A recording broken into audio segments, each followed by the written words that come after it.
啦，咁而家嚟到上海，我哋第一站就去江蘇路，咁我嚟緊就會揾間 cafe 坐低食下嘢先，因為而家都12點幾。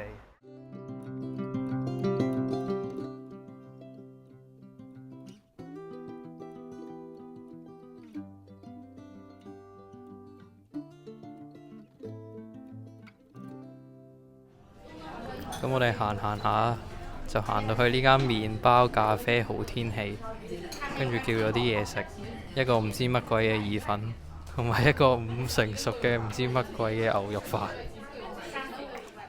咁行下就行咗去一個賣香水嘅地方，咁我哋就而家排緊隊準備入去。咁周圍嘅位置都可以見到係好多人，集中咗好多唔同嘅遊客喺度啦。咁好啦，就係呢間香水店啦，我哋一陣就會入去噶啦。咁行完頭先間香水店，再喺附近就入咗間鋪啦。咁呢間鋪我覺得幾特別，所以就衝咗入去啦。咁呢間鋪應該就係韓國嗰隻熊仔嘅一間鋪啦。咁見到佢嘅裝飾啊、設計啊、佢所有嘅嘢啊都好得意啊，所以咧就吸引咗我入去逛一逛啦。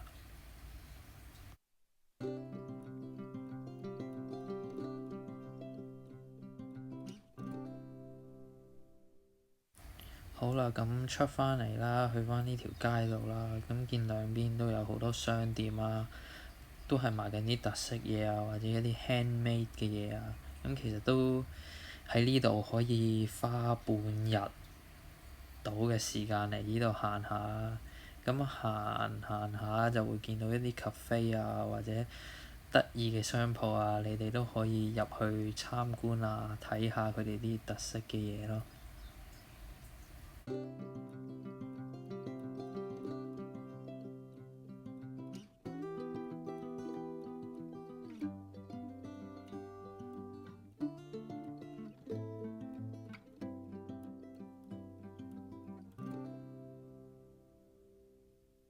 咁而家就嚟到上海外灘啦，咁就見到後邊有呢個東方明珠塔，呢度真係好多人，無論行到去邊都係人頭湧湧、人山人海。其實佢對面嗰啲景啊或者建築物都係好靚咯，所以都好值得嚟呢度去參觀睇下。咁喺海邊嘅位置，咁基本上係見到仲多人嘅。咁你揾一個位去影相，而側邊係冇人嘅呢，基本上呢係冇可能嘅。但係因為你喺海嘅對面啦，咁望個東方明珠塔都幾清楚嘅。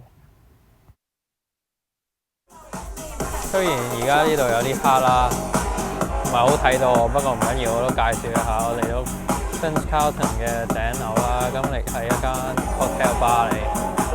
咁其實嗰啲酒係唔錯嘅，但係呢，作為一間清吧嚟講呢，我覺得佢嗰啲音樂呢，就真係太嘈啦。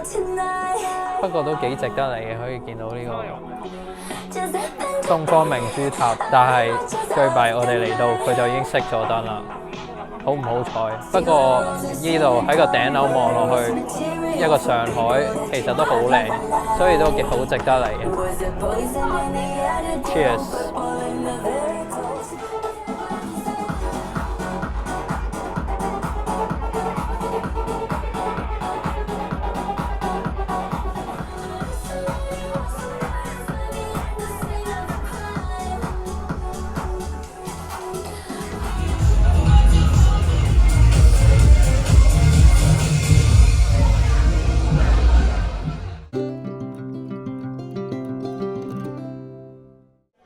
好啦，今日係第2日喺上海啦，咁我哋今日呢就會準備去上海迪士尼啦。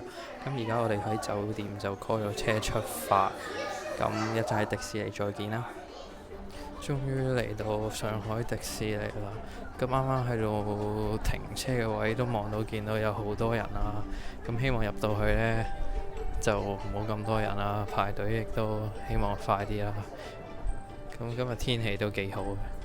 咁可以俾你睇下入緊去呢條路有幾多人。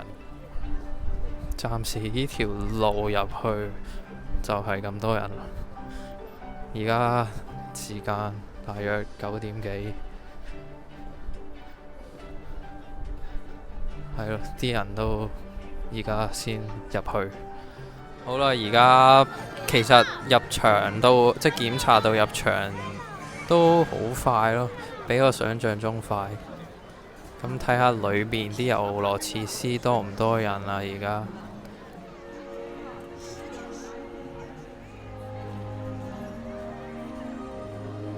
好啦，原來喺出邊同入邊係兩個環境。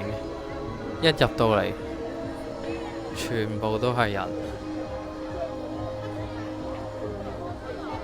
即係兩邊都包晒人啦。嗰邊又係人，希望一陣玩可以玩到多啲嘢啦。咁入到迪士尼啦，今日天氣係非常好嘅。咁天文台就話咩18度到啦，但係而家天氣係好熱嘅。我而家都着緊背心。咁由於鄰近聖誕啦，呢度都擺咗棵聖誕樹喺度，跟住隔離就係個城堡啦。咁嚟到迪士尼啦，我哋第一度呢就衝咗去熱力追蹤嗰個園區嘅。咁第一樣嘢都係玩啲熱力追蹤嘢啦，但係我唔知係玩咩，就係嗰條隊就寫住排110分鐘。咁我見多人玩就應該值得玩㗎。同埋呢條隊呢就好多人排嘅。如果你2-3個人嚟呢，就建議你哋打橫排，因為都有好多人打尖。咁你避免有呢個情況發生呢，咁我就建議你打橫排，咁樣比較好。由於佢話唔知咩機器故障呢，搞到呢即係排咗2個幾鐘都未玩到，所以呢個遊戲設施真係嘥咗好多時間喺度，希望係值得㗎。前方有空位都可以站，請先往裡走。而家排咗2個幾鐘啊，終於入到嚟睇緊呢隻牛局長啦！終於差唔多到啦，我哋嚟到，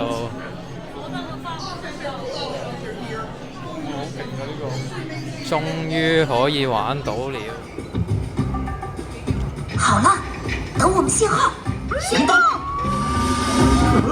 別動，警察！要把我帶到火車啊！快點呀，把火車開起來！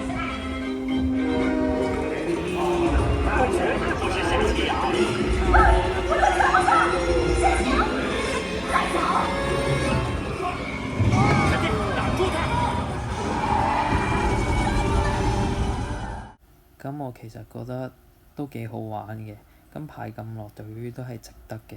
咁因為呢個遊樂設施都淨係得上海迪士尼有嘅，所以嚟到係必玩嘅。咁嚟緊我哋就會玩創戰機啦。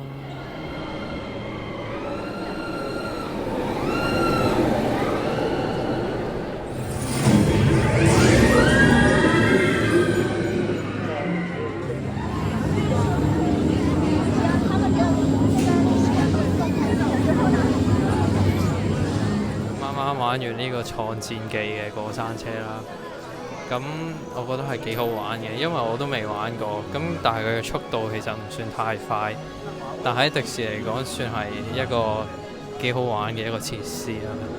咁所以我覺得嚟到呢個係必玩，真係必玩。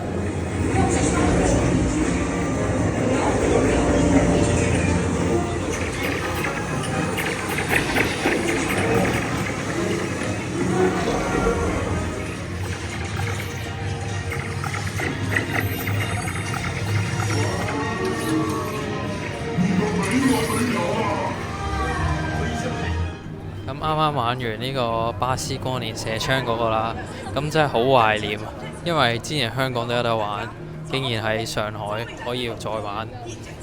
所以我都幾建議你呢個巴斯光年射槍玩下嘅。一直在說我們，其實是你們。下去吧。